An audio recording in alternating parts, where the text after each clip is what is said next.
یہ نوید احمد باجوہ ہیں جی سیالکوٹ سے. وہ کہہ رہے ہیں کہ جی اس وقت ملک میں نون لیگ، پیپلز پارٹی، مولانا بہت متحرک ہیں، آپ لیگ بھی بہت پر توڑ رہی ہے. تمام لوگوں کی کوششوں کے ساتھ ایک تاثر جاتا ہے کہ انٹرنیشنل پریشر جو ہے وہ کام آ رہا ہے، اور یہ وہ وغیرہ، اور بیرونی طاقتیں عمران خان کو ہٹانا چاہتی ہیں، کیونکہ عالمی طاقتوں نے شاید عمران خان سے ان کو مایوسی ہو رہی ہے.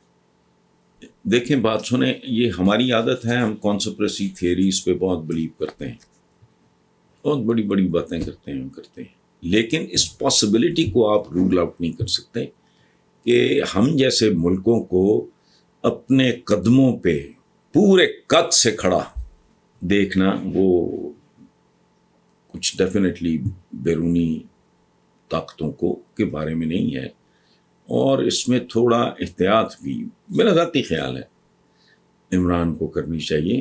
گو سلو، کرو زیادہ، بولو کم. زبان کا ہتھیار بہت سوچ سمجھ کے استعمال کرنا چاہیے. یہ دنیا بڑی نازک اور خطرناک جگہ ہے، خاص طور پہ کمزوروں کے لیے. کمزور بھلے ایک فرد ہو یا ملک ہو. ہماری تو اکانومی کا ہی حال کوئی نہیں ہے، ایجوکیشن کا کوئی شے ہمارے ملک میں اپنی جگہ پہ نہیں.